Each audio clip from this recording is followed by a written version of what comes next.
What is up? Live late night. Didn't see anybody else on, so I was like, hey, you know what? I'm going to do like this weird late night thing. So nothing more than just a hangout. I'm going to copy some links, put it in here, and hang out and have a sip. So let me throw this down here in the link. Boom.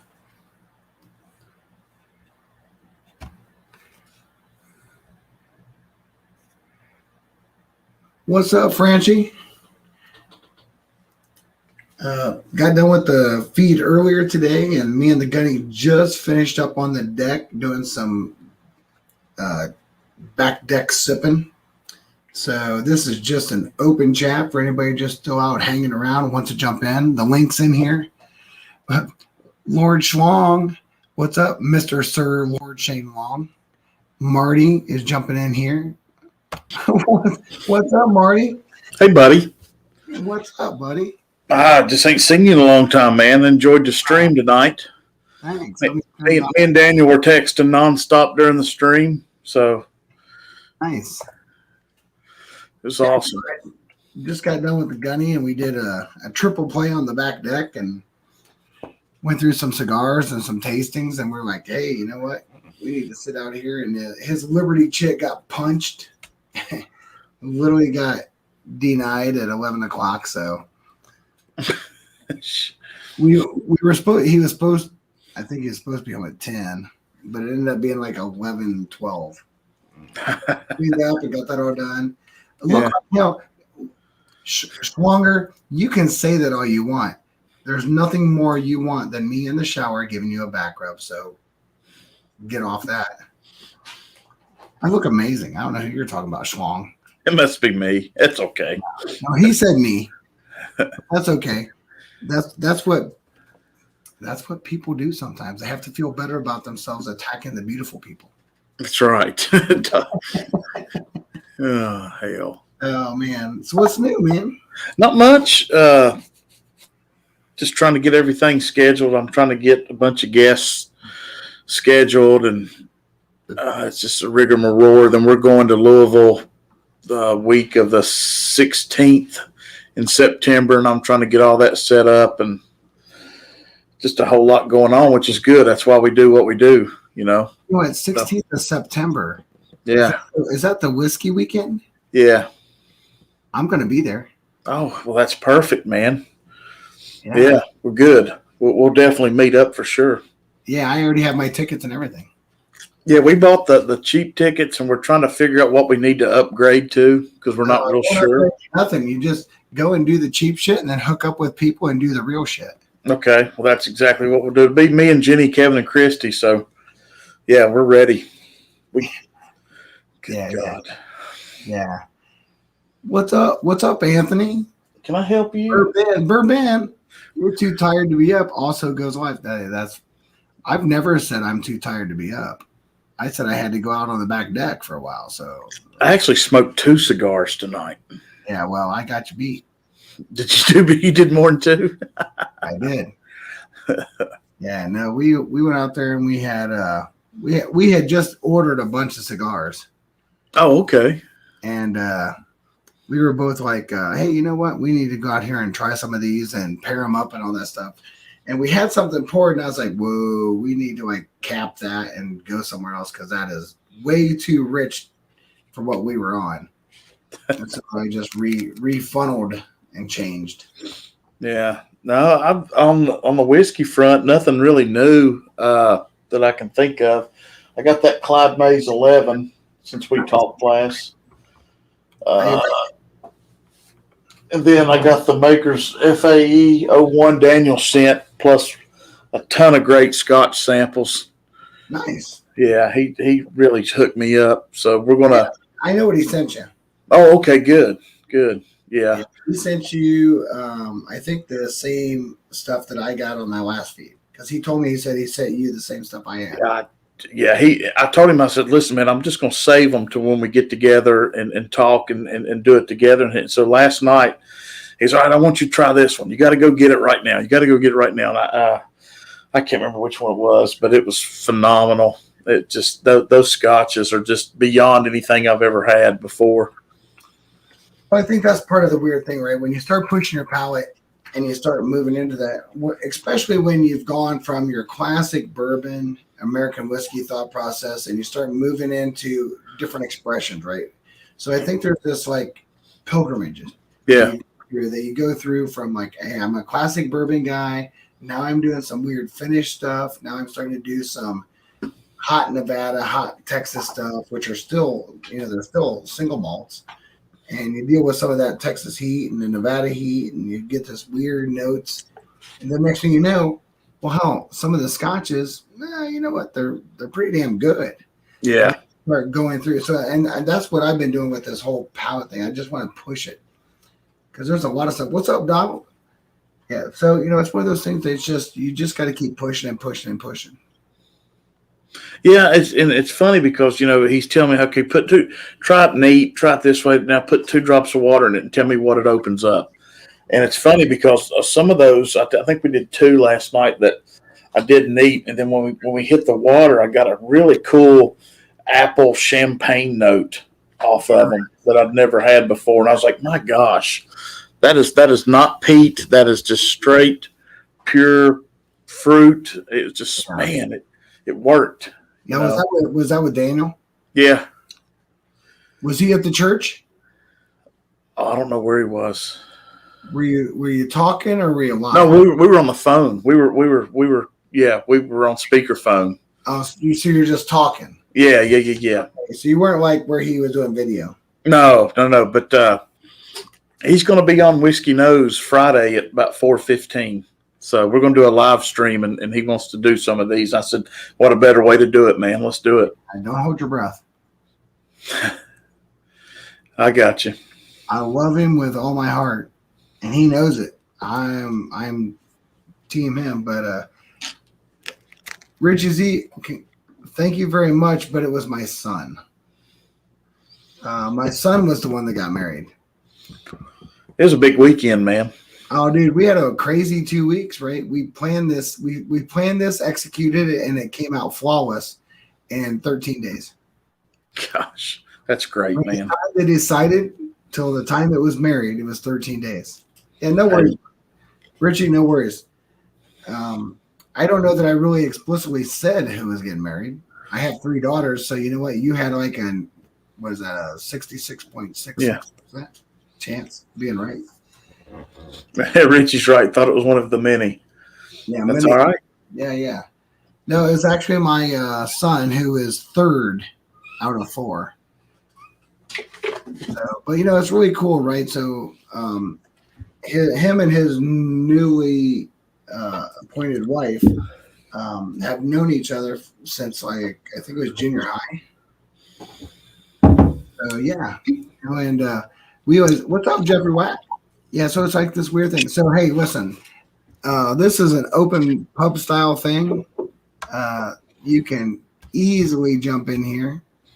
I don't care who jumps in. We're just sitting here catching up, late night chatting, just chilling. The link is in here. I'll throw it up again. Yeah. I am blessed with a moderately big family I don't know. I know a lot of people that have like 11 to 12 kids, but my 4 kids that are all just me and my wife's, we wanted to have a bigger family. We wanted to have that, and let them find their way, and hopefully we get to be involved a little bit. So, but yeah, it was a hoot. It was so much fun. And at the same, my youngest daughter, my middle daughter, and my wife were like crying, and I got teary eyed. When he was getting married, because my teary eyedness that came through it was more of I looked at him, looking at her, and I remember that feeling. And it was really fun to watch. But and they had a great little getaway for a few days. And yeah, it was all nice. That's good. Yeah. What it should be. Yeah. A lot of love and support, both sides of the family. And everybody was just hanging out. So what are you sipping on? I poured the store pick Woodford Double Oaked. Well, I had someone that came by that heard about me and asked if they could stop by, and they did. And it's like, well, hey, can I want to come by and try some stuff. Maybe we can swap some stuff. And didn't really have anything to swap necessarily because everything he had, I had. Yeah. It's like, well, hey, I got some cool sample. Well, I let him try a bunch of stuff he'd never even heard of. And he's like, well, let me give you this bottle. And I was like, okay, well, let me give you a sample to take with you. So I gave him a sample of the Elijah Craig old style 12-year cask strength. Oh, wow. And so he took that with him, and he left me with an old Bardstown bottled and bond. So $11, but a really good $11 drink. So I think I'm gonna pour that because I've been doing like a lot of crazy stuff tonight. So it's kind of. Is it a sample? It's a bottle. Okay, yeah. He gave me a bottle, but he bought a case, and if you go down in Kentucky and buy this, you know anybody in Kentucky. But I think it's $11 a bottle, but it's really good bottle and bond. So he wanted to give me something for doing what I did for him, and I was like, oh, you don't have to do that. So we worked it out. It was just fun. I meant to tell you, I got this picked up finally. Oh yeah, nice. Yeah, man, it's right here. I can't wait until they drop their uncut unfiltered. I should do a barrel pick. I think it's in September. Hey, Tim Evans. Hey, Anthony. Yeah, I didn't see you. Sorry, buddy. Yeah, Anthony's on. There's a bunch of late night hangers, especially when you're talking about the West Coast. It's still only like 9:43 out there. Yeah, I got to take Caroline to Asheville in the morning for a doctor's appointment, so I'm just going in work late, and I thought I'd just stay up and do our thing.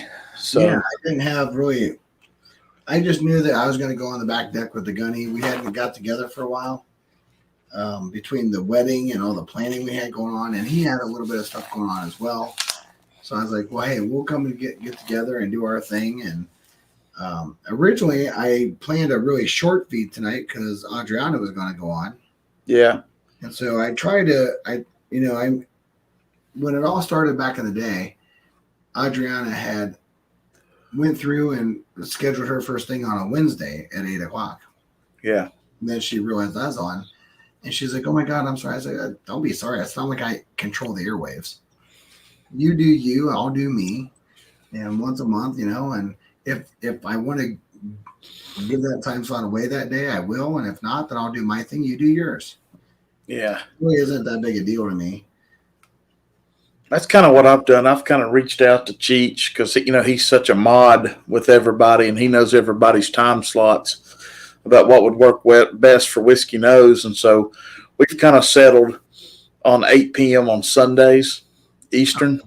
Yeah. 8 to 10. And if Klein comes on at 10 or, anybody wants to go watch It's Bourbon Night, I'm kind of in their time a little bit, but I'm not going to take away from them.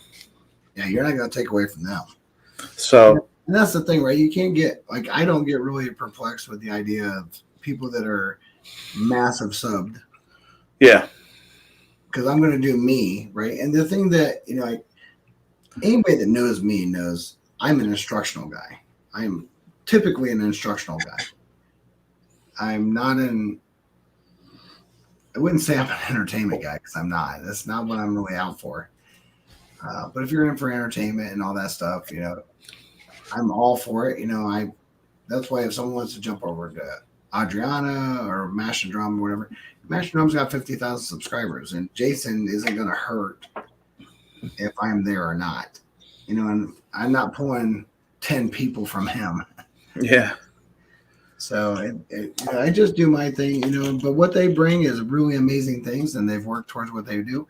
But what I do is different. I know what I do. Yeah, I just, there's another thing that I started about 2 weeks ago was I got home and I did some torquing on the microphone on a Friday evening when I got home from work. Uh-huh. I was like, well, I need to test this thing out. So it's about 4:15 and I jump online and get StreamYard going. Next thing you know, there's like 18, 20 people in here and we start talking. So I think I'm going to start Well, I am. I did it last Friday, and I'm going to do it again this Friday, hopefully with Daniel, if he, will do it. Every Friday, 4 p.m., about 4:15 Eastern for about an hour, just to get the weekend started kind of thing. Yeah. Just to get the part. And a lot of people are watching from work, which that's cool too. Right. Now, Daniel's thing isn't that he doesn't want to jump on. It's just that, he's very rural. He's in the sticks. So he's barbecuing. Have a really good feed and all that stuff. It's really hard because, his internet can be broken down and all that kind of stuff. So yeah, no, it doesn't. I don't care. He's a super dude, and I just wanted, you know how he is. I mean, he's so giving and everything. Yeah, he's a very generous guy. So, but who all we got? Cheech is here. Yeah, Cheech is here. Anthony's here. Tim's here. Richie's here. And I haven't talked to Richie in a while. What's up, Richie? I'll tell you what. Hey, Gary. There's a pretty good chance that some of my travel is going to pick back up. So I may be back out in your area, Richie. I'll let you know. Yeah, I just got told today that in August, I may need to, if I can get my passport expedited, I may end up over in Portugal for a couple weeks. That may not be terrible. Well, I've been there before. Yeah, it's not terrible. And the time zone really isn't all that big a deal. So I can still do what I do. I'll just take my stuff with me. I still love one of the first streams that one of my favorite streams of yours. I think you were in California. You were sitting out under a tree. Yeah. What was that, about March, April, something like that? Yeah, I went live from San Jose. That's it. Yeah. I loved that one. That was fun. It was a lot of fun. My one colleague that I'm really good buddies with, Michael. We sat there and we drank a bunch of stuff because we just bought a bunch of stuff out in California. So, yeah, but it was a good time. Oh, good. Yeah, we just, but we used to travel. That's all we did. Me and Michael traveled like crazy. I think between the two of us in 2019, I think between the two of us, we did 185, almost 300,000 miles. Rack up those airline miles. Yeah, about 300,000 airline miles between the two of us. But we did that a lot. Let's see what I would have been there. This will be, well, if you take 2020 away, because 2020 shut down everything. Yeah. Up until 2019, I had been there for 9 years. 9 years at that time period. Somewhere around there. I was at like 900,000 miles in 9 years. Now, being nosy, will you and your wife take advantage of those miles and do something? Oh, yeah, definitely. Yeah. Yeah, so what was it, 19? I think it was 19 or 18.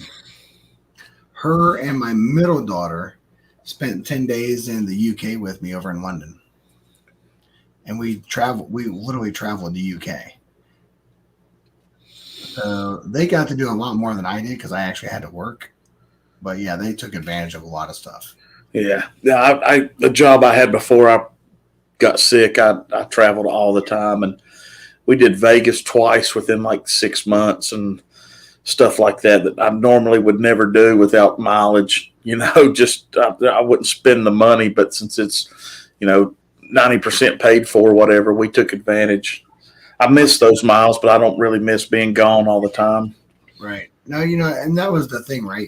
In order to get those trips and that kind of weird stuff, because I think there was a long time there that a lot of people thought a lot of crazy thoughts, right? Like, especially with your kids in high school with other kids, they're like, oh my God, you're traveling all the time. We literally took, every year we took four vacations as a family. And everybody's like, what are you doing? I was like, what? And I was like, well, it's all points. Yeah, sure. No, that's what we did. We actually, I think I actually used, God, I can't remember how many points it was for a spa day one time in Vegas. What's up, Stall? Hey, Mikey. Mikey had a big day today. Anthony jumped in here. Mike's in here. But Richie, you're not wrong, right? It was the same. He put in here. He's like the same as being a band on tour. So I'll tell you a really funny story, right? So I was in the UK and I was really bummed, like bummed hard. So years ago, I used to mentor high school kids all the time.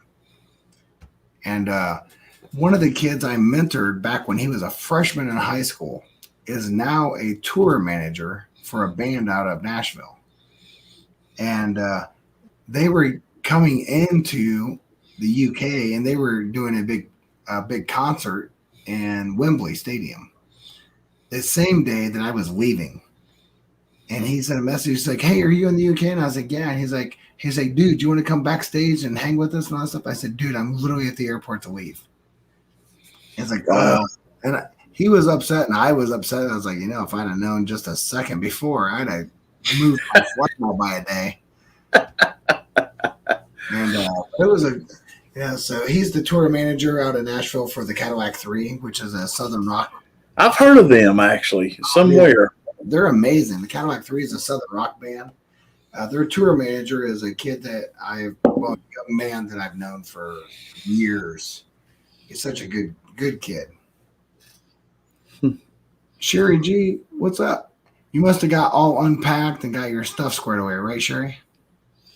Yeah, Sherry. I haven't talked to Sherry in a while. Yeah, she was on earlier. She had to unpack and get her stuff situated for somewhere. She must have been traveling or at least coming back from something. Yeah, Mash and Drum. Jason had a good show tonight. I thought he went back and revisited bottles that he didn't like in the past. Yeah, Donald, that was such a fun stream going through the Scotch samples because I really, really like. I'm just at this really weird point in my life where I want to just push my palate because, it's really simple thought, right? It's nothing technical. Nobody here ever liked coffee the first time they had it. No one liked beer the first time they had it. No one liked whiskey the first. But over time, you found this palate. You found this taste. I'm like, well, if I push myself on Scotch, there's probably going to be some stuff, knowing what I know now, I'm going to like. So I've really been in this thing of pushing myself for that. Yeah. Anybody else missing the same pipe? Well, okay, so the last 2 weeks were crazy, like insane crazy. It was even hard to do like my live feeds because I was at the lake for a week, half laundry, can't wait till I knew you were traveling somewhere. But my stuff was more this weird thing, right, where we went through and so what was it? 2 weeks ago on a Friday. So not this past Friday, the Friday before, or whatever it was. We went through and what's up, John T? And we had a 14-day shotgun wedding. It was literally that. It's like we decided we want to just forego the engagement and go straight to wedding. And I was like, yeah, all right, whatever. I mean, they've known each other since they were in junior high. They've dated for quite a while. So I was like, well, I don't care. Just tell me what you need from me. And man, it was so much fun. It was really, and I'll be honest with you. So Martha Stewart, some people think like, oh man, Martha Stewart's really crafty. My wife would throat punch her with craftiness. Martha Stewart would just get absolutely bitch smacked by my wife. My wife can throw shit together that Martha hasn't even thought of. And literally they said, hey, we need this and this and this. And Bridget just looked at him like, yeah, I got that. And it was just like, it was like that fast was done. So, it was really funny.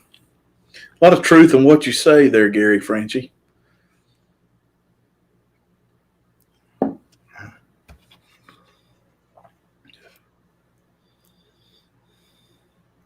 Oh, nice. That's really nice. Yeah, Donald, it was really fun. Like going through some of that stuff. I had the Quinoish and stuff. The Quinoish was really good. I really liked it.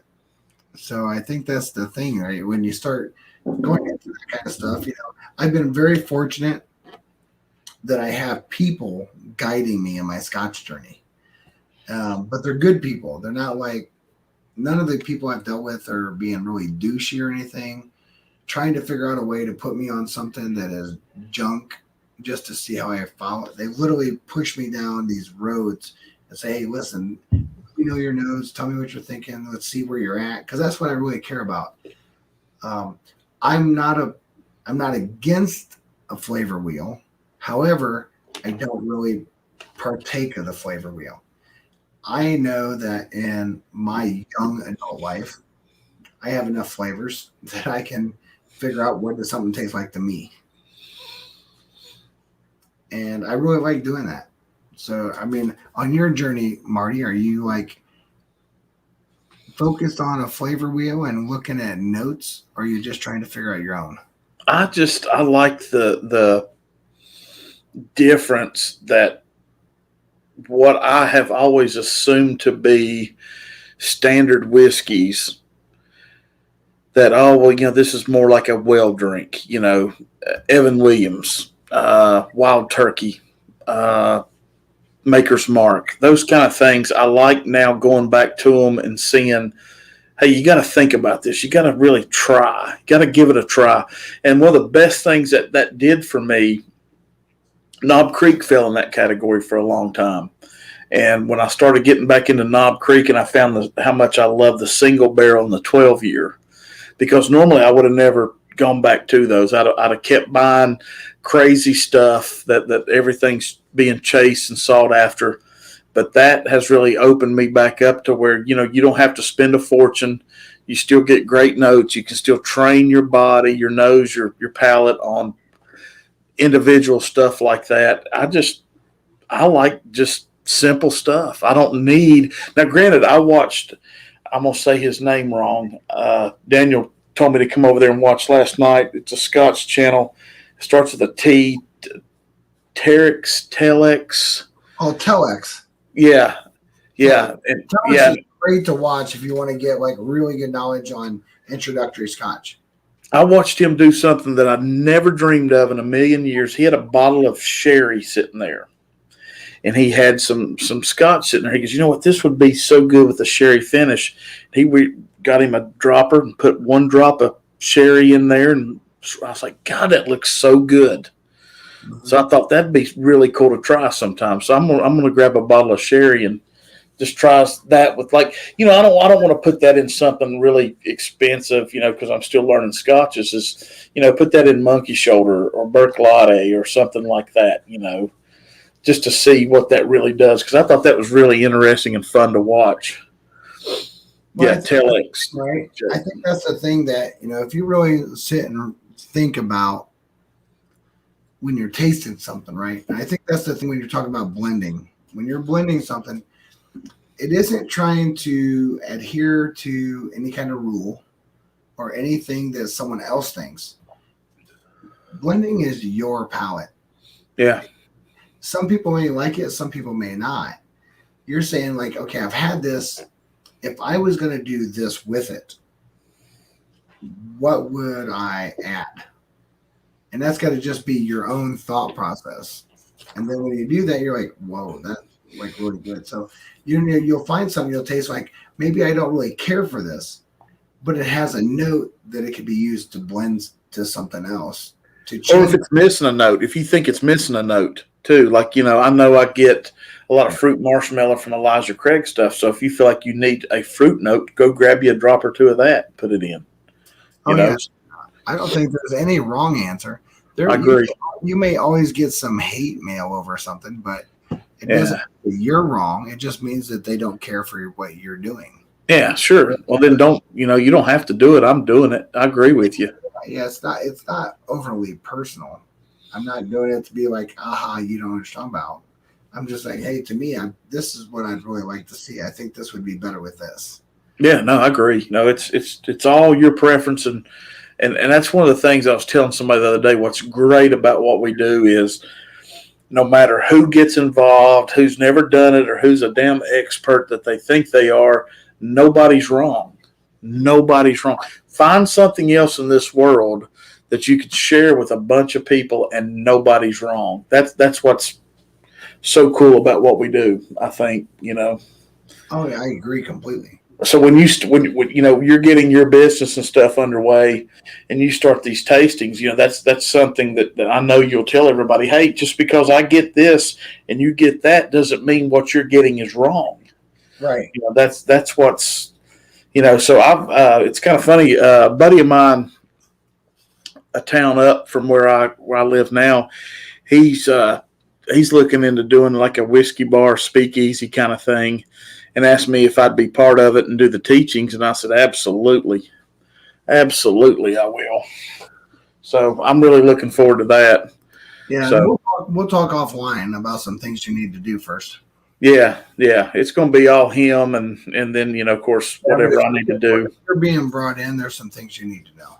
Yeah, we need to work that out. I know we talked about it in the past, but yeah, I need to get caught up on that. Yeah, you got to get caught up on some of that stuff first, right? Because that's going to matter. Yeah, we We talked about a November December Anthony's opening. in here. Hey, Anthony. What's up, Anthony? Hey, Oh, buddy. thought I'd pop in for a few minutes, share a quick drop, say hello to you guys and all the magnificent people there in chat tonight. I Yeah, was yeah. wondering who was going to rear their head after Mash and Drum. Yeah, why I had said that, hey, listen, if no one else was on, and then Marty's like, hey, do you want to go on? I was like, yeah, as soon as the Gunny's done, yeah, Oh I'll yeah, hop on. twist your arm. I Yeah, don't have anything going on tonight, so yeah, why not? Yeah. yeah, twist your arm. I know. Yeah, I know. It was, you know what? And it was really hard that he did it because I literally just went and got like a really good massage today, and I was like, now I'm all cramped up. No, I'm just kidding. Mm-hmm. But I did get a massage today. It was amazing. Well, that's wonderful. Very first time ever. No kidding. Yeah. So I have like this weird thing, right? So I really struggle with. First of all, I'll say that I'm really good with pain. I don't really have tons of issue with pain. However, I know there's a different term for it, but I've heard it called military syndrome, really synonymous with the Marine Corps. You're forced to stand a certain way and be very structured in that stance most of your entire career in the military. And what happens is you deviate the upper curvature of your neck. It's very synonymous to the Marine Corps. And what happens is you should have a natural curvature at the top of your neck, but most people that come out of the Marine Corps lose it. You have to stand so straight and so postured with Kevlar and helmets and all that crap that you get from going like, I guess it's supposed to be bent a little to straight. And it causes like neck pain and stuff like that. So I always have the thing like if you wouldn't know it, but if I told you before, what's up, Michelle Lynn? Hey, Yeah, Tony. Tito's in here. Tito, yeah. But if like I can look to my right, fine, but to look to my left, it's extremely limited. Now it doesn't hurt; it's just limited.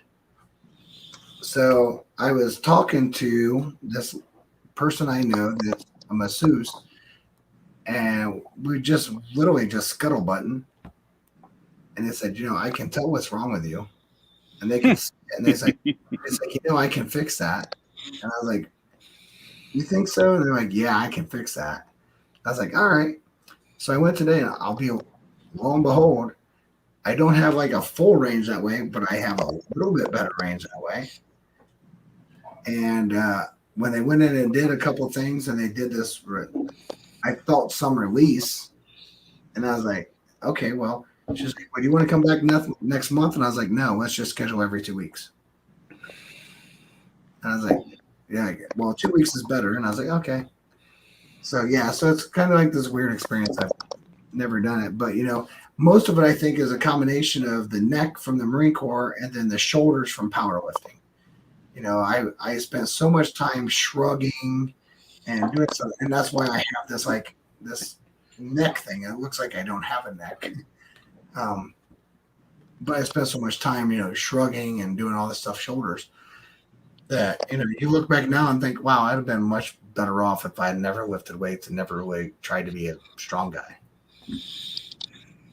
Well, you know what? If it works for you, do it. You know? I thought it did, but realistically, I don't know that it got me anything other than like I went over and I'll tell you what was a pisser. As my wife's a teacher, I literally got home, straight home from my massage. I was like, oh man, I feel so amazing. I feel like so much better than I did. And she's like, well, that's good, but we got to be over at her friend's house. That's a single mom. She needs you to move the washer out of her basement and take it to be scrapped. And I was like, what? I was like, I just came out of massage. And she's So like, you shot it for nothing. I was like, well, who's going to be there to help me? She's like, well, nobody. And I was like, so it wasn't just a regular washer. It was a washer with an extension. Still filled with water, probably in the bottom. Well, it had some. It wasn't horrible. But the extension was like an entire shelving unit that couldn't be detached underneath. And I was like, ugh. And she's like, well, are you okay with doing it? I was like, yeah, we got to help her. I'm up there. And she said, well, her son's going to be there. And he was a really nice kid. Really nice kid. But he's a cross-country freshman. And I'm pretty sure my right leg weighed more than him. And I was like, he's like, well, what can I do? I was like, guide me. That's right. I was like, stay there. If this thing falls on you, you're done. It weighs more than you. And so I literally moved this, not an average washer. I promise you, it's not the average washing machine.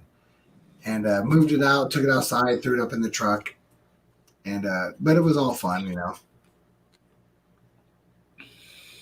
Hey, Michelle, let me tell you, I have moved more people than anybody in here has ever dreamed of moving someone. Yeah, you want to find out who your friends are, tell them you're moving. So I have been a voluntary mover for people in my church for years. And you want to know the worst is getting asked to come move someone and they're elderly. And the only people that show up to help you are elderly, which they can't lift anything. Yeah. Maybe some clothes. Well, what are you going to do with this refrigerator? I was like, I got it. Yeah, that's right. I got it. Give me a dolly. I'm not going to have something fall on someone. So, Michelle, I'm really good at moving stuff. I have as I tell my brother all the time, I have a particular set of skills. Anthony's phone died.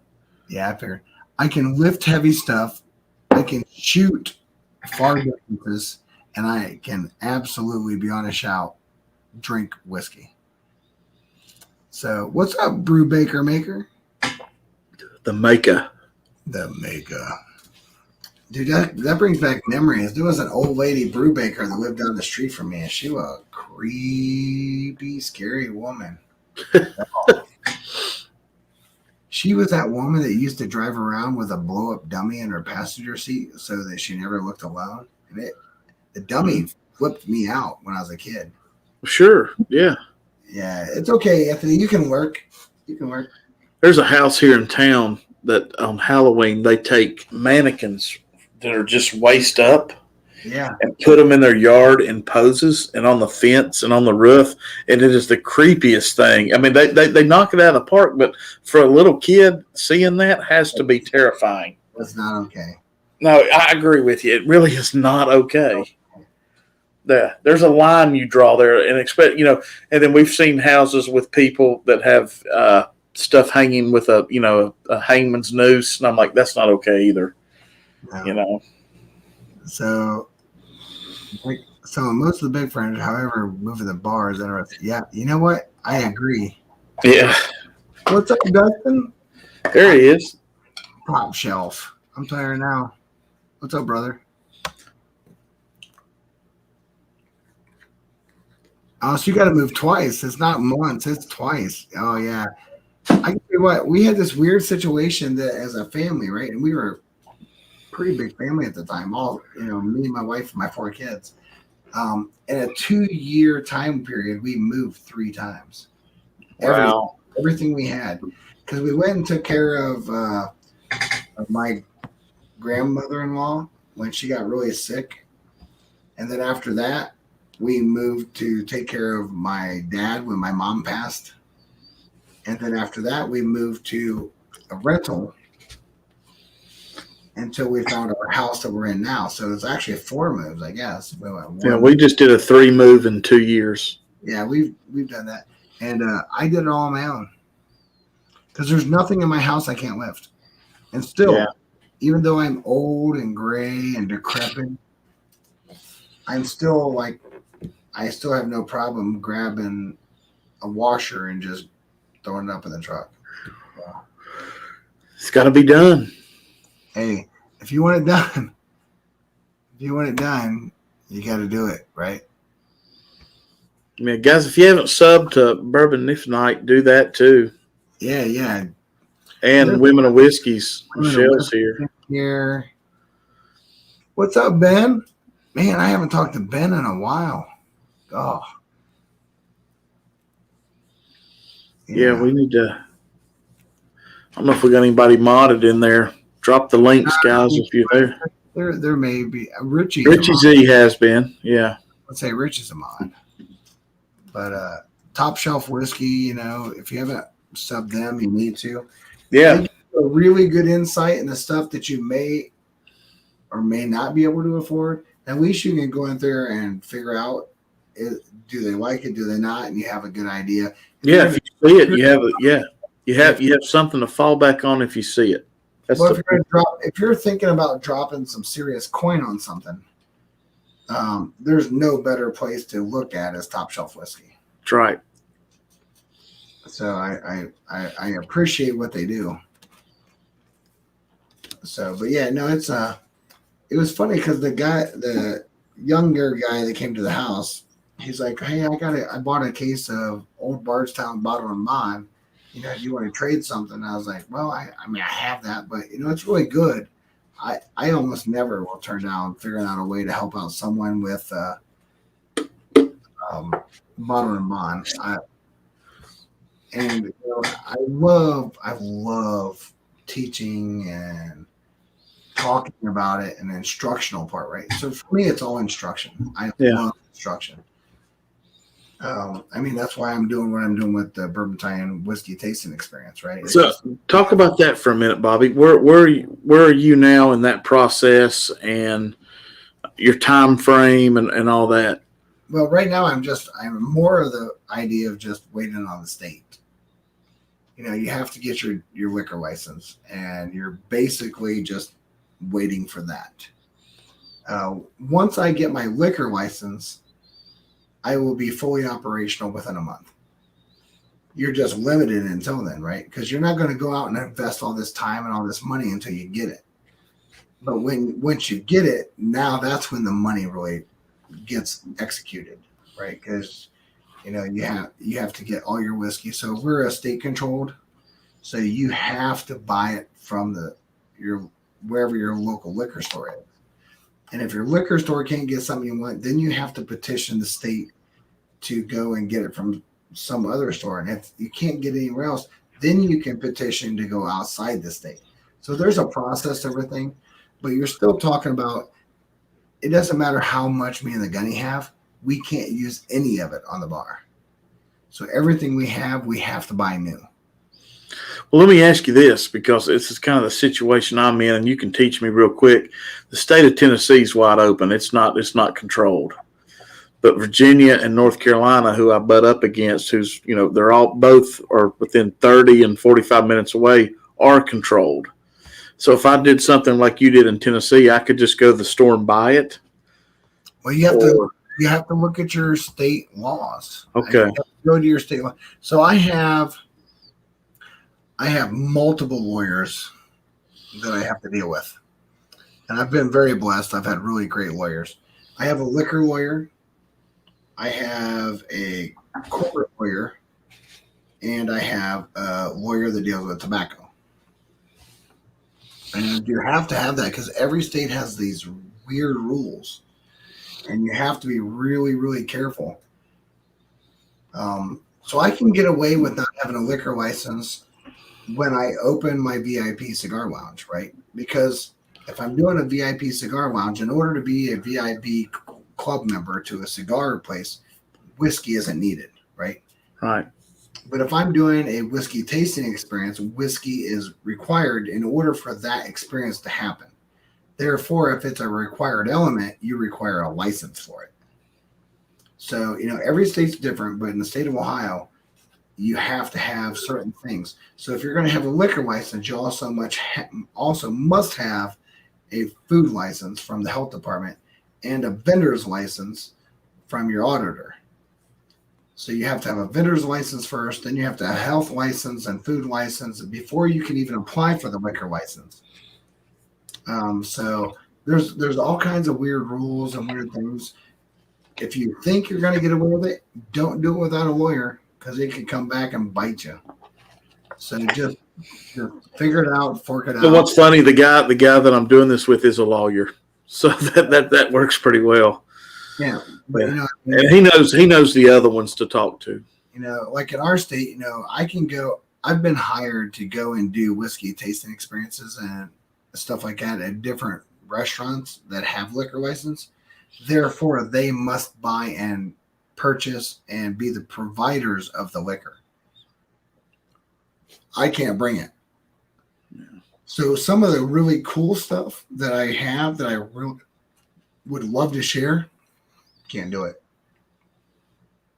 Can't buy it in Ohio. Yeah. Can't buy it in Ohio, I can't use it.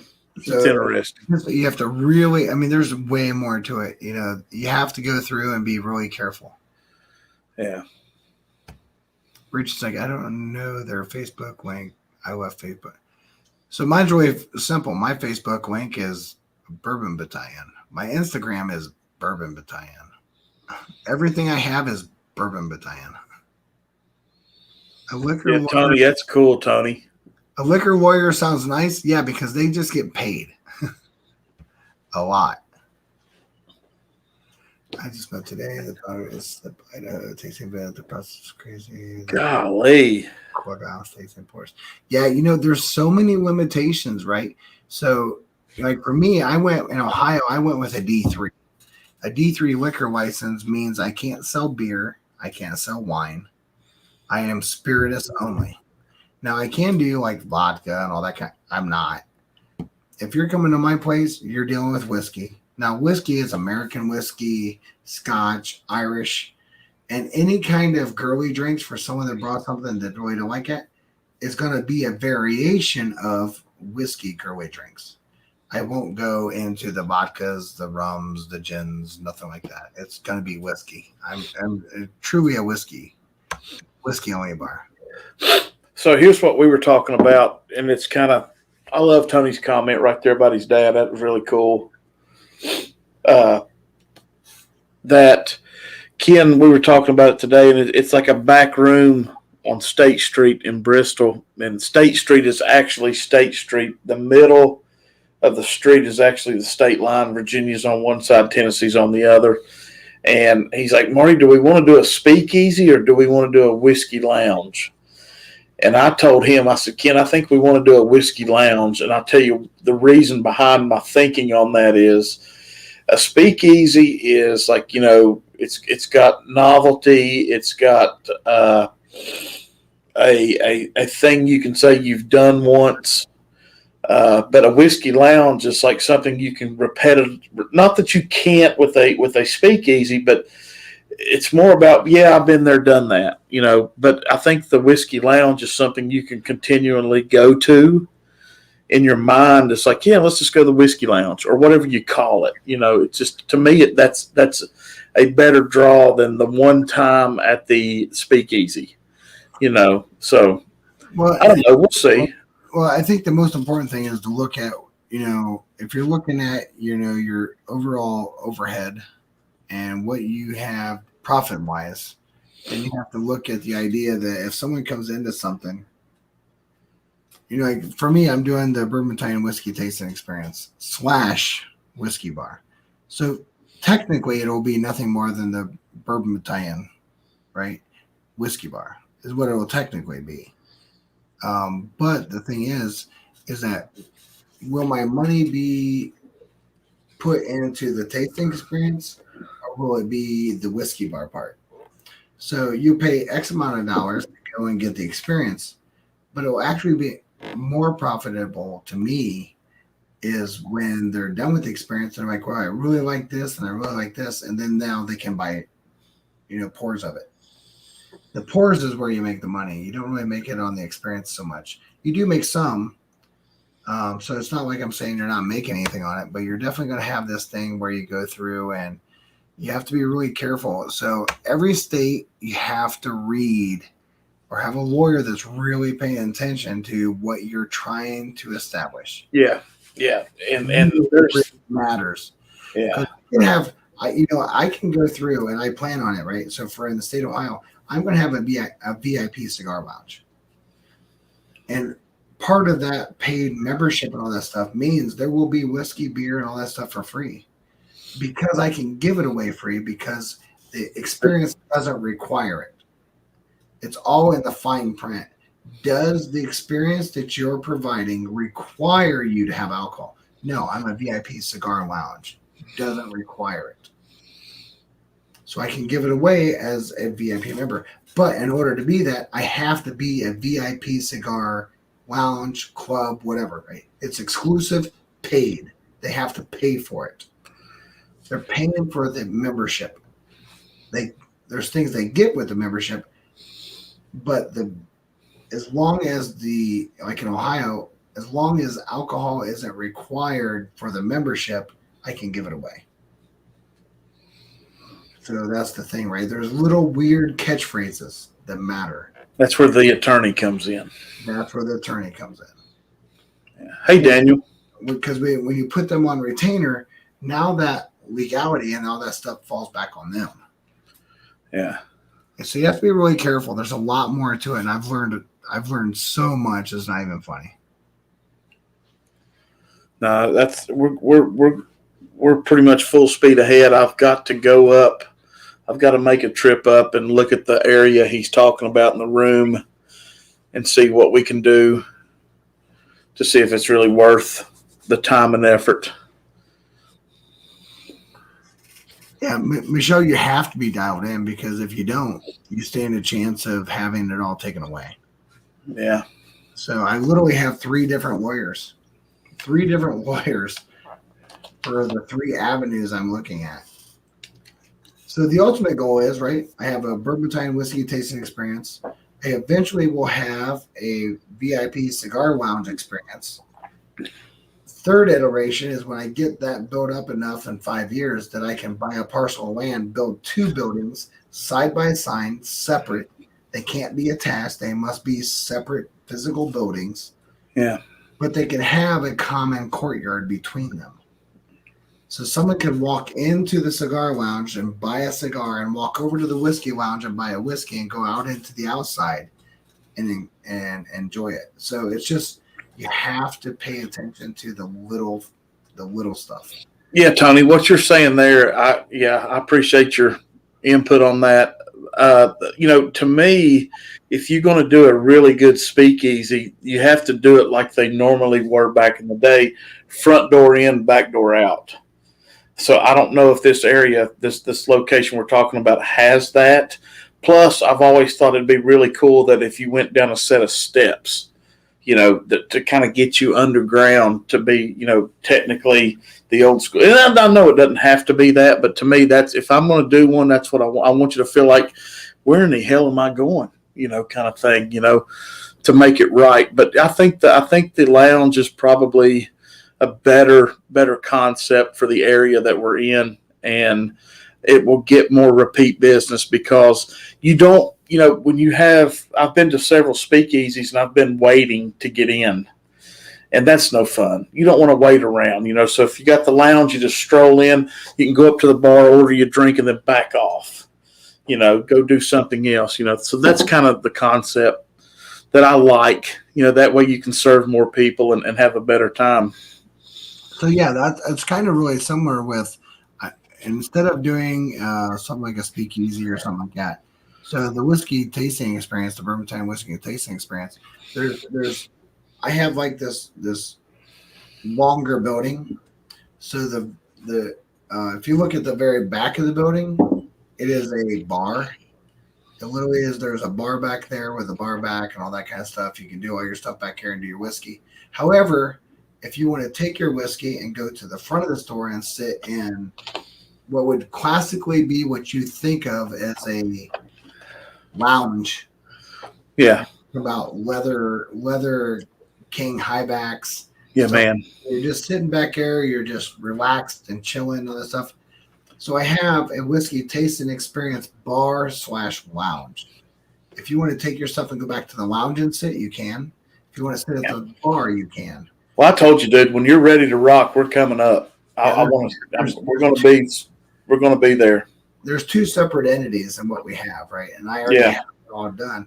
I'm literally waiting for the D3, and when I have my D3 and I have my liquor license, everything's ready.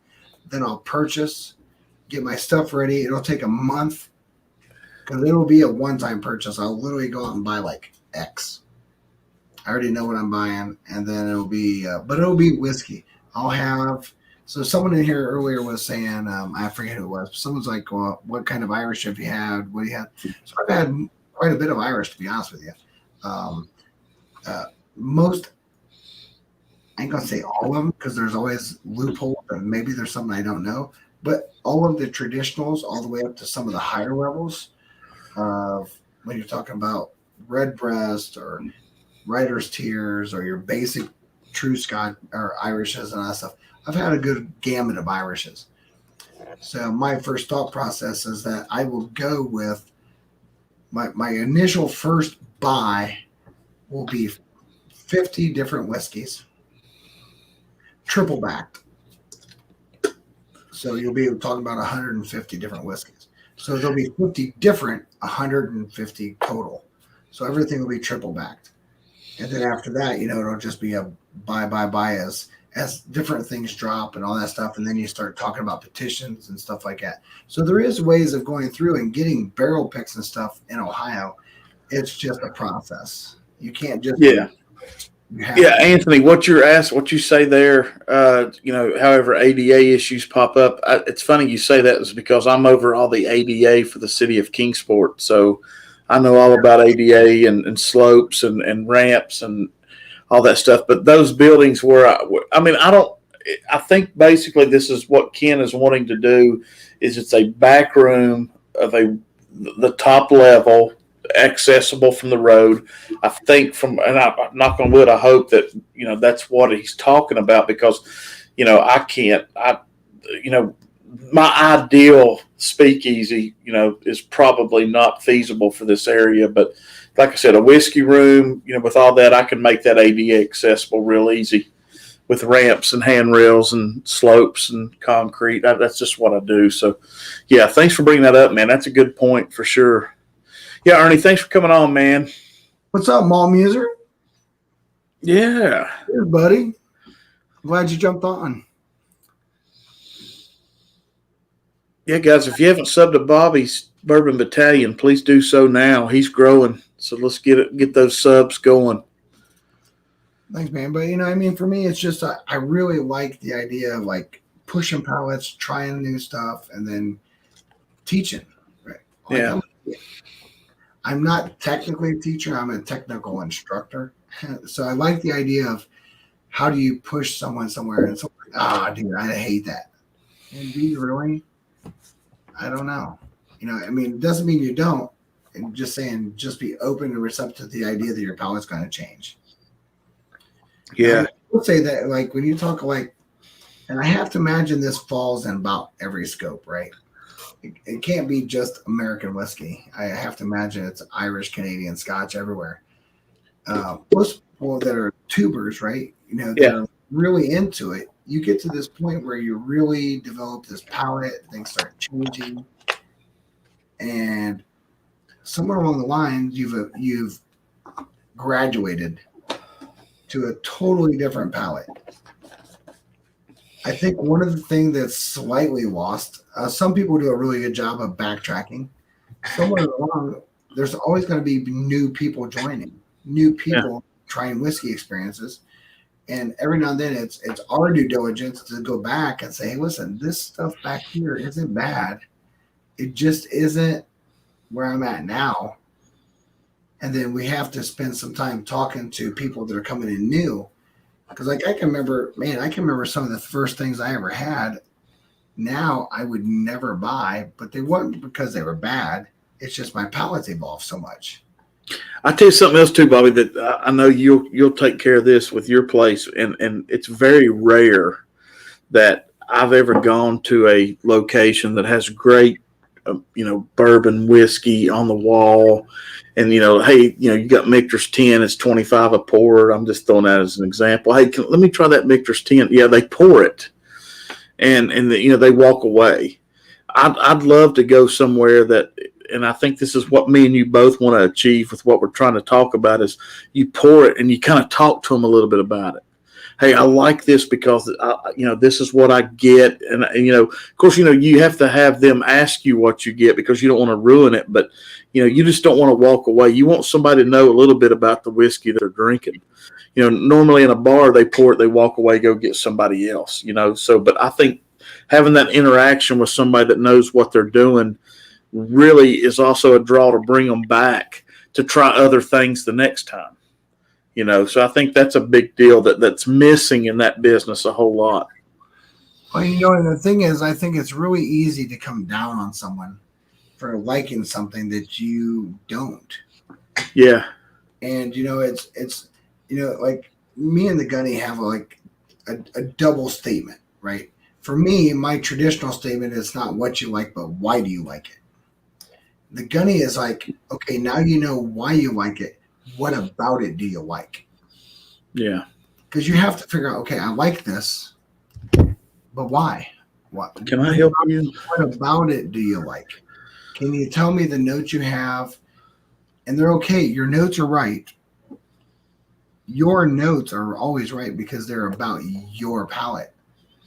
Mm-hmm. But in that, what are they? And start trying to help people to understand you can develop a palette based on your notes, and you don't have, listen, you're not going to San Francisco to do the San Francisco Chronicle review to figure out who has the 90-point gold. I don't have to be able to look at the flavor wheel and give you, oh, this is this and this and this. You have to give what you know, and then whatever you're willing to put into it. Yeah. It may be that you've really studied the spices, and you're like, oh, dude, that's allspice nutmeg mixed with cinnamon and a side of sarsaparilla, whatever it is. That's right too.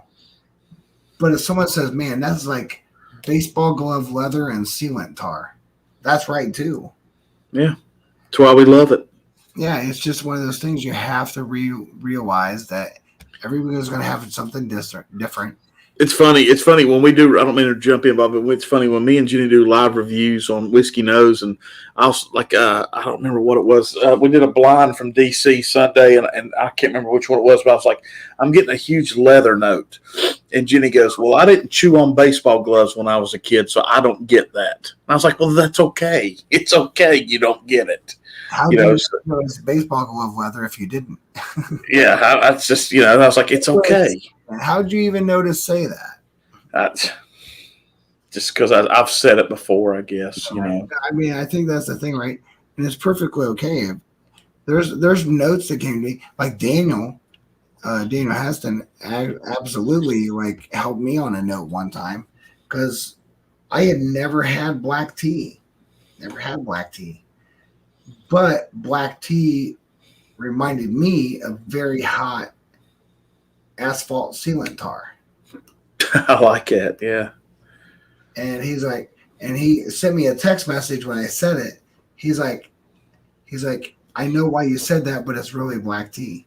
That I like. My wife literally has a tea society, like literally women, big hats. They do their shit, and they come and have tea. And there's like gobs of women to come and do tea. And I was like, hey, do you have black tea? And she's like, yeah.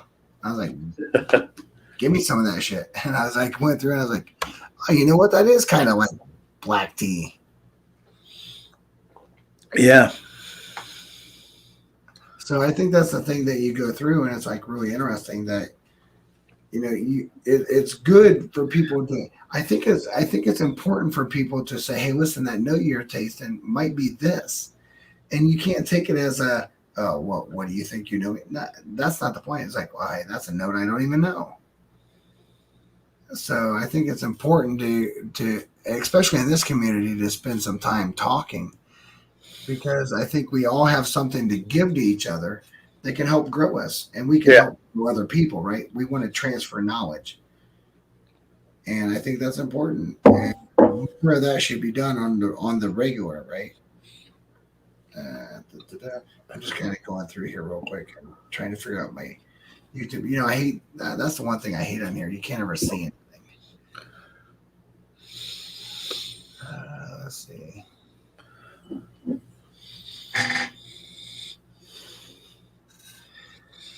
So I'm going through here.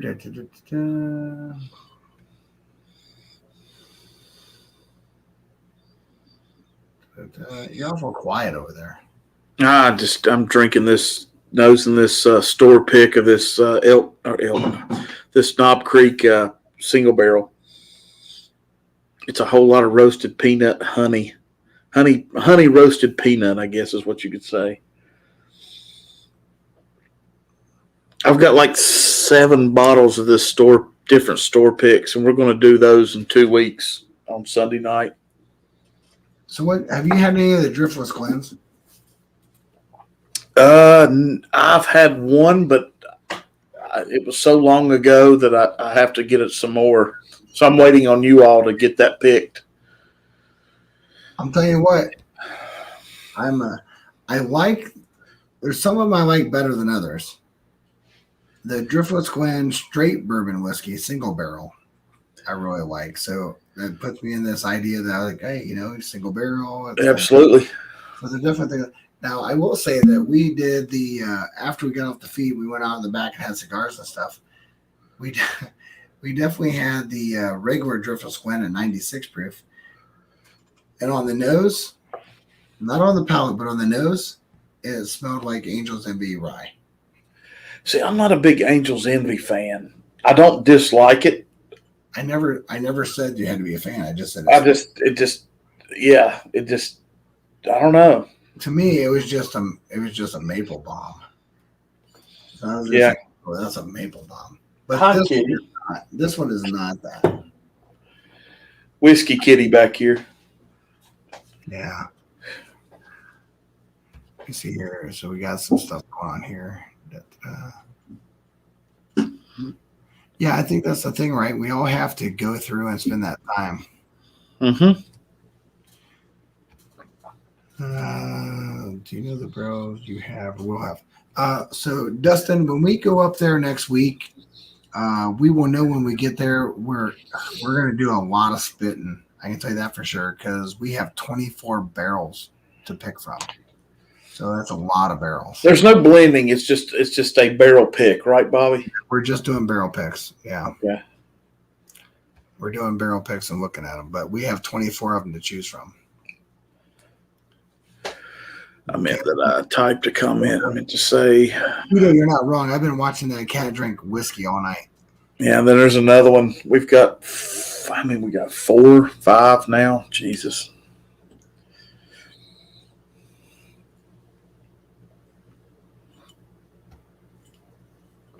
Mike Stahl. What's up, Stahly? I need some more. God.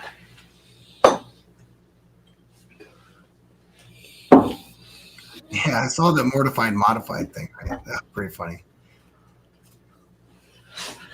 But no, I'll tell you what I like anytime I get into anything that's like weird and complex, right? I really like having this mid palate that comes and you're just like, what the hell is that? Yes, and, throw you off. No, it just makes me think. I've kind of gotten really disinterested with things that I taste, and they can be really good, but they're just so. I want something that makes me dive in. I want to be like, what am I tasting? I just want this mid palate where I'm just like, whoa, I need to think. because there's so many things going on here. I just really enjoy that. And for me, it has to have a finish. I don't care how good someone says it is. If it don't have a finish and I can't pair with a cigar, I'm probably gonna just like drink it, give it away in a donation, give a sample, something. I just want something that gives me, because I'm not really into getting somewhere, right? So a lot of times someone will go into whiskey or go into drinking and they're like, wow, I really want to get to the point I have a really good buzz or a good drunk. I just want to forget today. I'm not that guy. Yeah. I'm not trying to get somewhere. It doesn't mean it doesn't happen, but I don't start out with trying to get there. Yeah. So for me, I like a big finish. A big finish can last forever. So I don't need to take another drink. And you might have, I don't know, 5, 6, maybe even 10 hits of a cigar before I have to go back. Yeah. And so you don't marry a whiskey to a cigar until your cigar gets ashy and a little bit of heat on your tongue. Yeah. Yeah. And see, there's several cigars that I get such a great black pepper, right past the wrapper that I love. And then that makes me think of the whiskey I want with it. It's hard for me to start one up and get a couple hits in and say, oh, I'm going to go get this. No, I got to get into the wrapper side to me into it. And that's just me. I mean, I may be totally off kilter, but that's the two I had tonight. That's what made me say, oh, I want Knob Creek this. And then the other one was I want Elijah Craig Barrel Proof. That's just that's the two I went with tonight, Michelle Lynn, there's a couple really good people in here who can talk to you. I can talk to you about this. I know that Jason can. There's some guys that really spend a lot of their focused effort on trying to pair. I've paired. So if you know me, you know the Gunny. And the Gunny's my brother.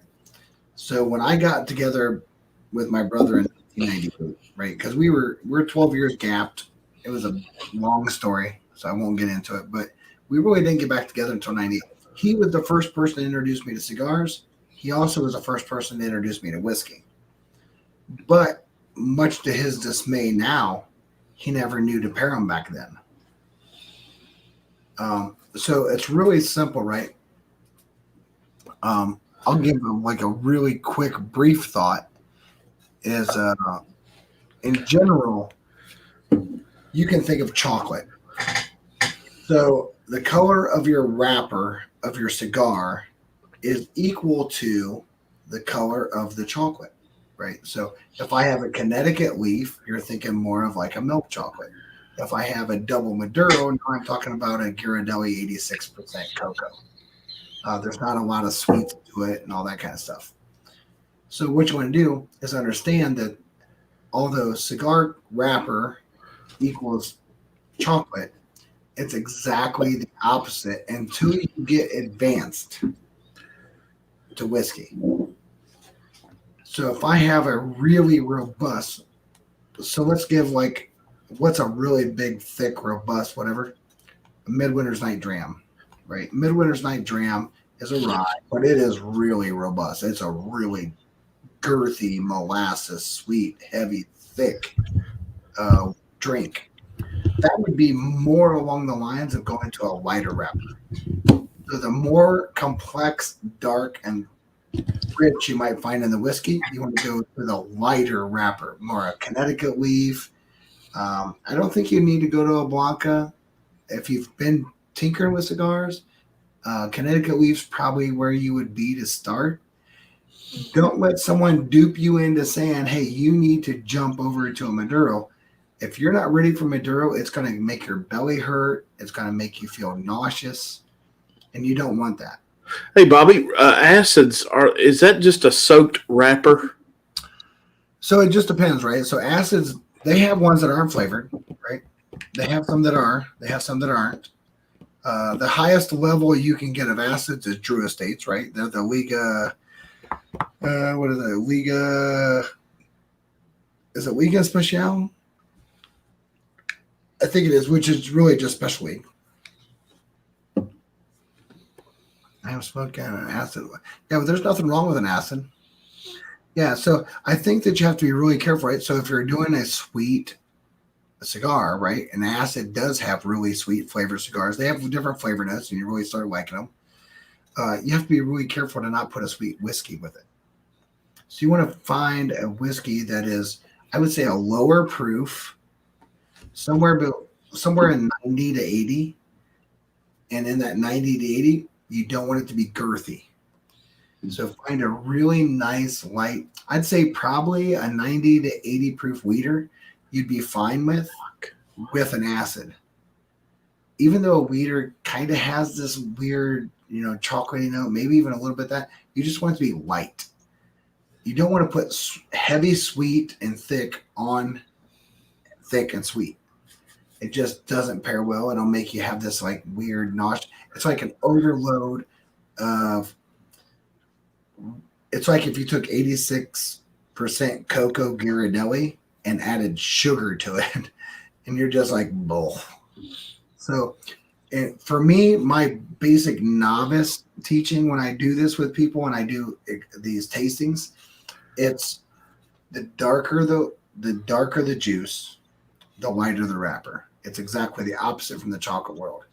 If you're something that's girthy and dark and sweet, you'll probably want to go lighter on the wrapper until you get experienced.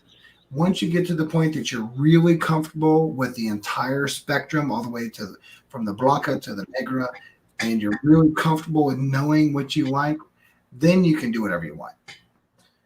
But yeah, there wouldn't be anything wrong. So like if I'm sitting here saying, okay, you're saying you're smoking an acid.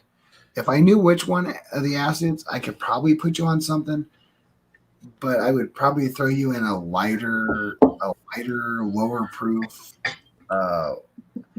wheat is always pretty decent. But you're going to find a lot of people have a lot of different thoughts on it. It just, to me, it always depends not only on the wrapper, but what's the filler. Is it Nicaraguan? Is it Honduras? Dominican? That all matters too. The wrapper is the most significant part of it, but it does matter.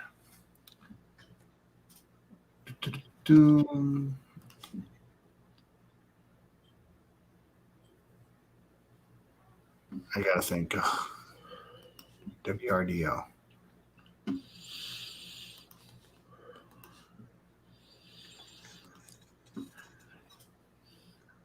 Did you like it with WRDO? I had an acid blonde. Okay, a blondie. Yeah. I know exactly what that is.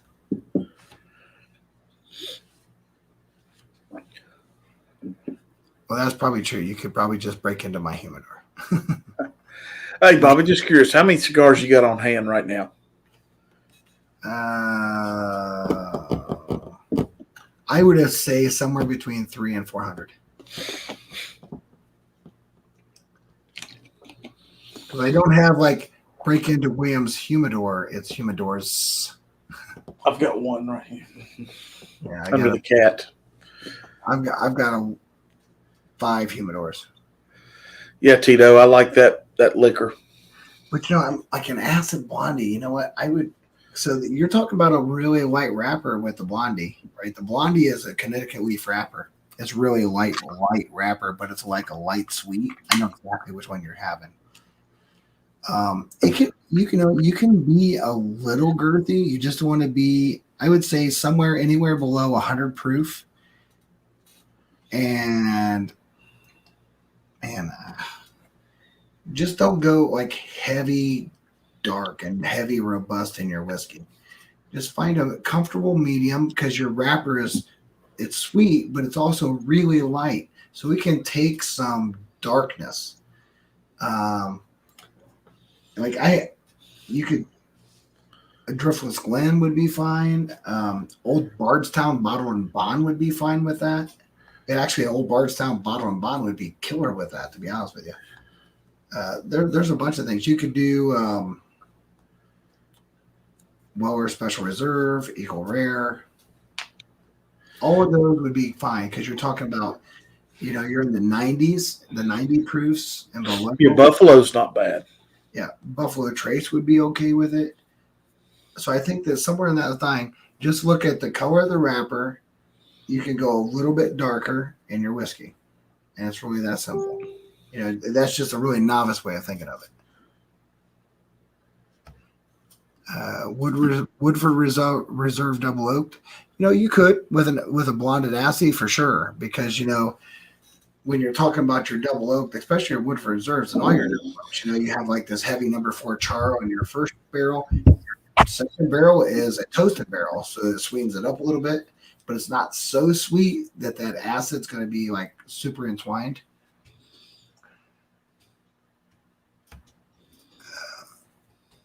That's way too many cigars. Just you really dark wrappers. I don't think they're for me. Yeah, not to start. You do not want to go into the dark wrappers at all to start with. Really good. I'll tell you what, Michelle, what you really, if I was this, and you could tell your husband this, say, hey, listen, I would really like a good Connecticut Leaf Ashton. A really good, so like if you wanted to get away from acid and get into a really nice, good smoking cigar that gives you great smoke and light taste, Connecticut Leaf Ashtons are really a good introductory cigar. I push people there all the time. You can't go wrong with it. Facepalm. I don't know what the. Yeah, no worries, man. I'm telling you right now. Oh, Woodford Reserve Double Oak. Okay, yeah. You know what? And that's the reason why that does okay with it, is because of that toasted second barreling makes that difference. So it kind of, there's a lot of chocolate notes with that toasted, or that double oaked, which is nice with the cigar. yeah, you just have to, if you're gonna go like chocolate, you have to go light wrapper. Yeah. You get to the point that you can. I'm not saying that you can't. So listen, for anybody that's listening that's an experienced cigar smoker, we're talking to someone that's not experienced cigar smoker. I can do a midwinter's night dram on a Negra. So I can do that. If someone that's not experienced does that, they're gonna get sick. So we're trying to give someone the best experience they can get. And in that, you have to be darker the liquor, lighter the wrapper. And then you can eventually marry this way and then go across. But it's just time. Take your time. So I will say this though, Michelle, for sure. You don't have to sip your whiskey until you get a dry, ashy note on your tongue. You should have a dry, it should start feeling a little warm. Not that it's hot because it's too short. We're not talking your lips. It's just that it's starting to dry out your tongue. Once you do that, then you just want a nice taste over it, and that ashiness and that flavor profile on your tongue from the cigar will marry really good with your whiskey. And it comes in, it's like, it's like, oh, I'm hot, and I jump in the ocean. I was like, it's all good. So it's kind of like that, right? It's about complimenting. Boy, Tony Mataya, I approve. Yeah, so I've had Cubans that are absolute garbage. So Cubans can be very good. They can also be very sporadic. You can have some of them that are absolutely just knotted up. You couldn't get a breath room if you wanted and get a headache. So just because it's Cuban doesn't mean it's good. So let's get real with that, right? That's not always true. But when you do get a good Cuban, they are amazing. So be really, really diligent on what you're willing to pay for a Cuban, because they could be actually average on the smoke. The taste will be good, but the smoke could be average.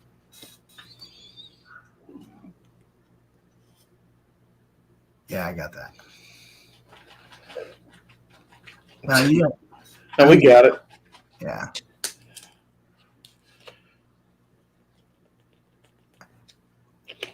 Anthony, Tony's out there mansplaining. So what Tony was trying to say? No, I won't even. That's a funny commercial, though, right?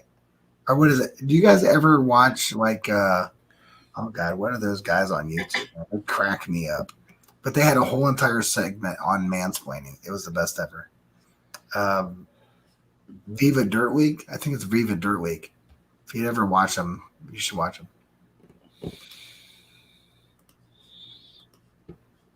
Hey, listen, there's a lot of women that smoke cigars. If you go to Instagram, some of your biggest, I mean, go check out on Instagram Cigar Lover.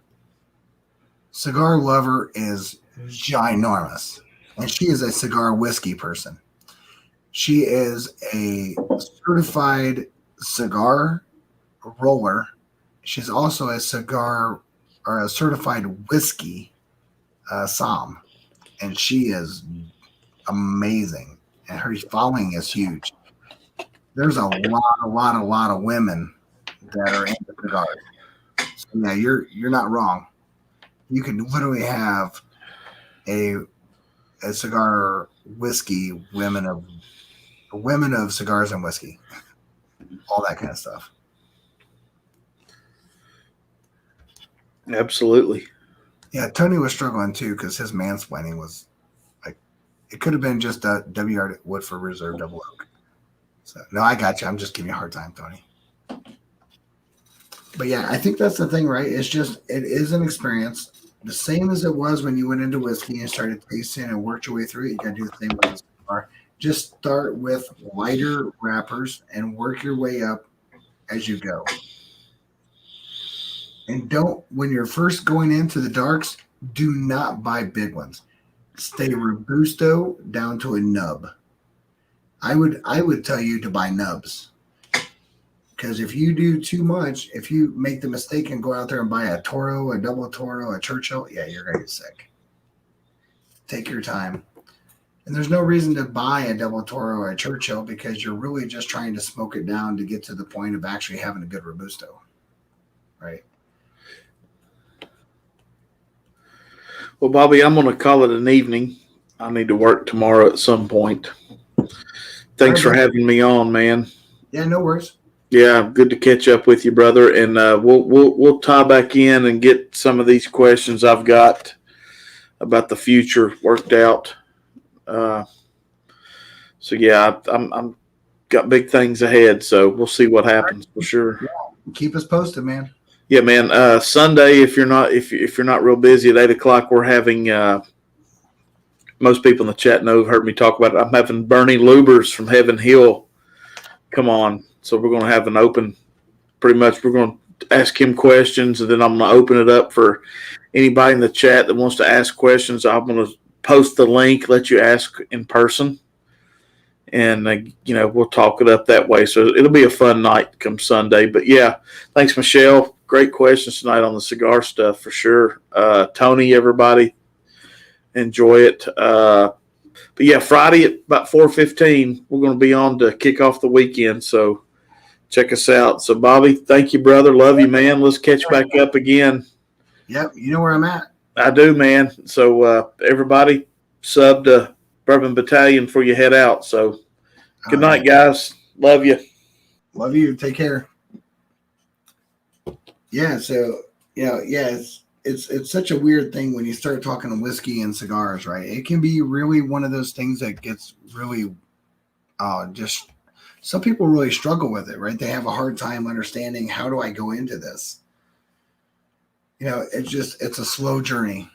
You think of like coffee or beer or wine or whiskey.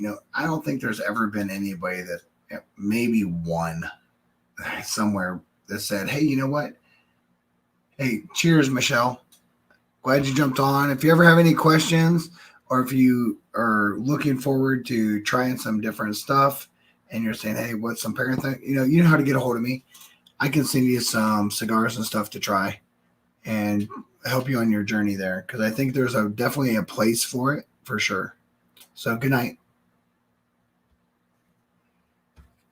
Cheers to Michelle from Tony and Ben.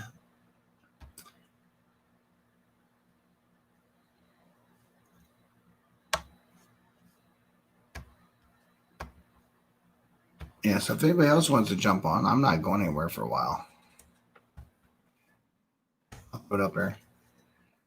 Yeah, I'm going to stay off for a while just because I don't know, I took a nap earlier today, so I feel like, go ahead. Got way too much energy. I just poured the Driftless Glen straight bourbon whiskey single barrel. just because I've been really trying to focus, Dustin, on Driftless Glen because that's where we're going. And I really just want to get familiar with the distillates. So when I go to the barrel picks, I want to see how much difference there are in the barrel picks, different from the base that I can buy somewhere else. Yeah, so if you want to jump on, you can jump on. Yep. Good night, Michelle.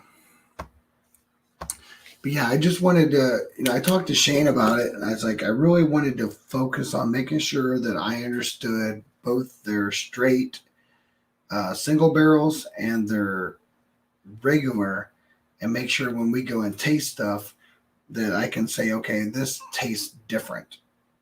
I don't want to go out and do a barrel pick of something that is their normal distillate. That just doesn't make any sense. So I've been working on taking notes. Me and the Gunny were taking notes earlier tonight. Now I get it, Yeah, I'm just tired. Yeah, you don't need to talk. You can just hang out. I just threw it out there in case someone did. I know you're in my time zone, so it's early for us. But I still work from home. That's pretty laid back, so. But I will say this. The straight bourbon whiskey single barrel Driftless Glen, the very first time I tasted it and I went through it, I was really excited that that's our first really pick. I'm really excited about the pick because I thought it brought a lot to the table, and I thought it could be something really special.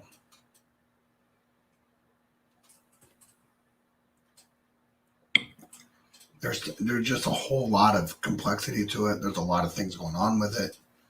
It gives me what I'm looking for at this palate in this stage of my journey. I'm trying to figure out how do I get something that makes me feel like I have to think. And not only do I have a front palate, I have a mid palate, I have a late palate, and I have a finish, and they all tend to have different notes. And I want that. I want something that makes it complex. And for someone that's just jumping in, it doesn't mean it's not good. It just means you might find yourself taking some time to evolve to it.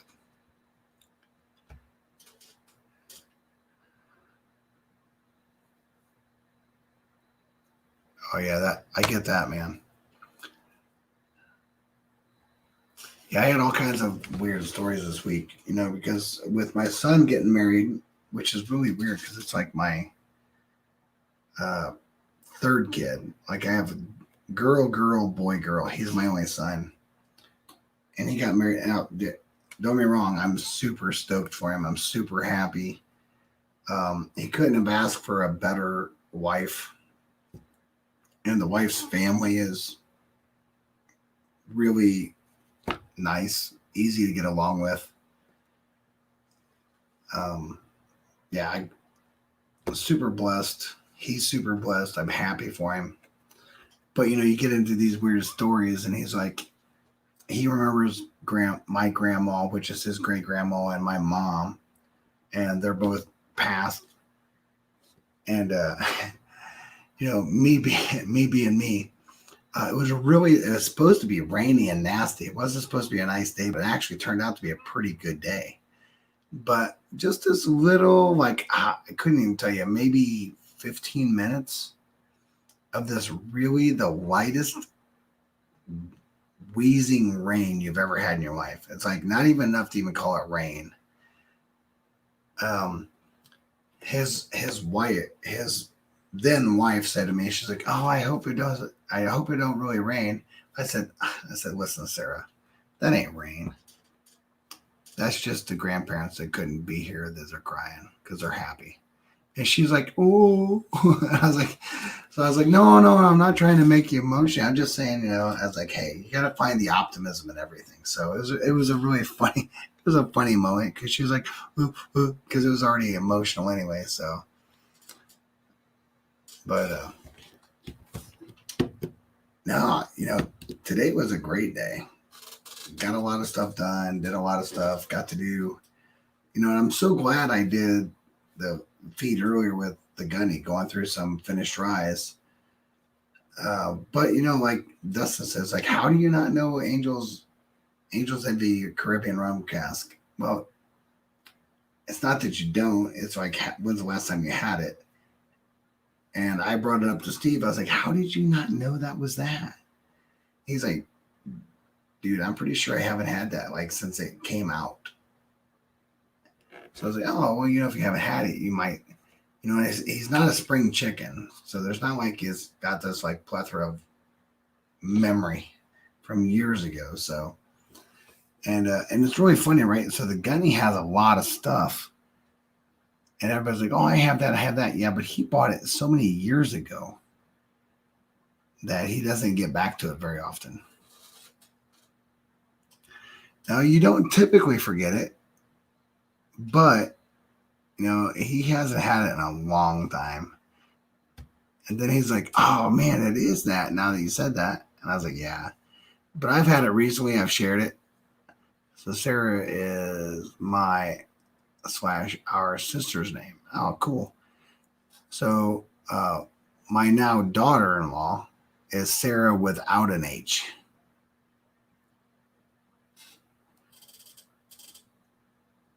So it's Bourbonite is Chad and Sarah, and she's Sarah without an H until she drinks too much. Then it's Sarah with an H.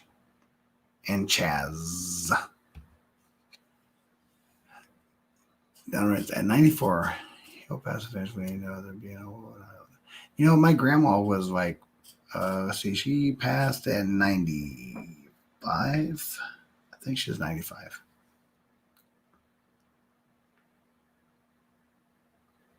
Yeah, so it's tough when they're at that age because their brain is still completely intact, but things just start shutting down on us. It's hard. Definitely the hardest job I've ever had, ever in my life, is for my mother and my grandmother, which were the two most significant mentors in my life. Hands down, nobody was even close. I was their medical power of attorney, and that is tough. You just can't take it personal. You're doing their wishes, not your own. But no matter what, it does feel like you're still throwing the game. It's hard. It's really hard. It's hard to believe my mom passed in 2004, which is, God, that's forever ago. So yeah, it goes by fast. But hey, I've got good whiskey to cope with everything. So, but let's see here. So my aunt in Scotland has had two strokes. Let me see this. And was on her deathbed and managed to somehow recover, and she's back dancing. I was drinking Jack and basically eating out. Hey, funny how whiskey can do that, right? No, I'm just kidding. But good for her, right? But at the same token, one of my very, very, very, very best blokes ever was Stephen Cranfield. It's a guy I worked with that, man, we had so much fun. And he was in England. He lived just outside of London. And man, he was so young, so much younger than me. And had a massive heart attack and passed away a couple years ago playing soccer. And dude, it killed me. I struggled so hard with it because he was, we were this, like when we got together, we were this tandem. Like people would talk about, hey, let's go drink. And they're like, oh, we bet we can beat you. So he was probably one of the guys I knew that if I was gonna have this group where we had who could drink the most of, he was my beer pint guy. That dude could drink pints of beer. I was his whiskey guy. I could drink whiskey. together, we would go out to bars when we were in the UK, and we'd be sitting there, and then people would be like, "Oh, you think you drink well," and we just kind of like scuttlebutt and really funny stuff. And man, we would put some people down. And man, I was so hurt when he was gone. But that's the cool thing, right? Their memory lives on with you, and you just deal with it. Yeah, not at all.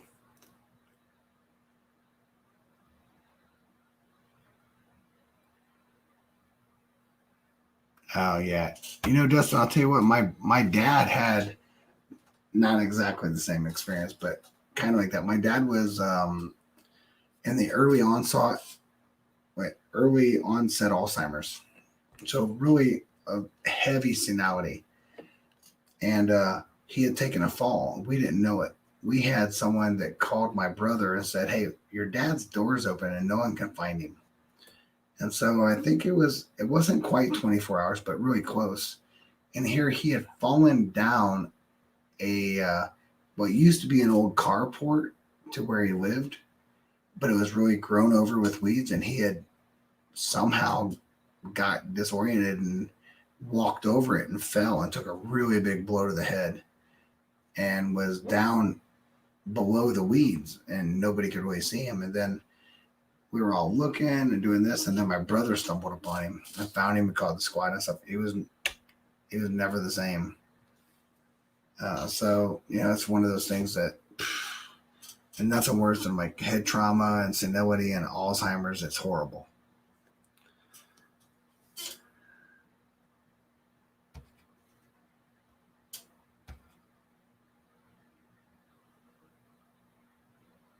Yeah, my dad didn't. My dad had the worst diet known to man. I'm telling you right now, there's nobody that ate worse than my dad. Period. There's no way. No way. My dad lived for the last 20 years of his life on Twinkies, Hormel chili, Vienna solid sausages, and ice cream sandwiches. Yuck. Yuck. It was the grossest thing in the world.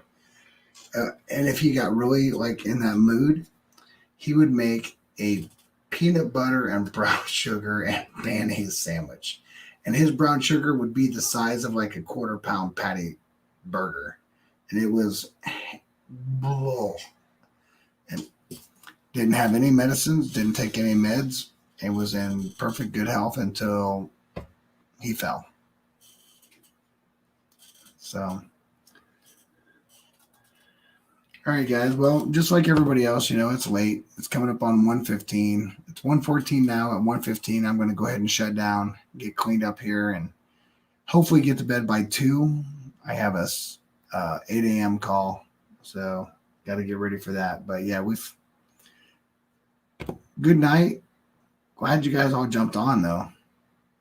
I just saw there wasn't anybody on. I was like, oh, okay. And Marty said, hey, you should jump on. I was like, oh, okay.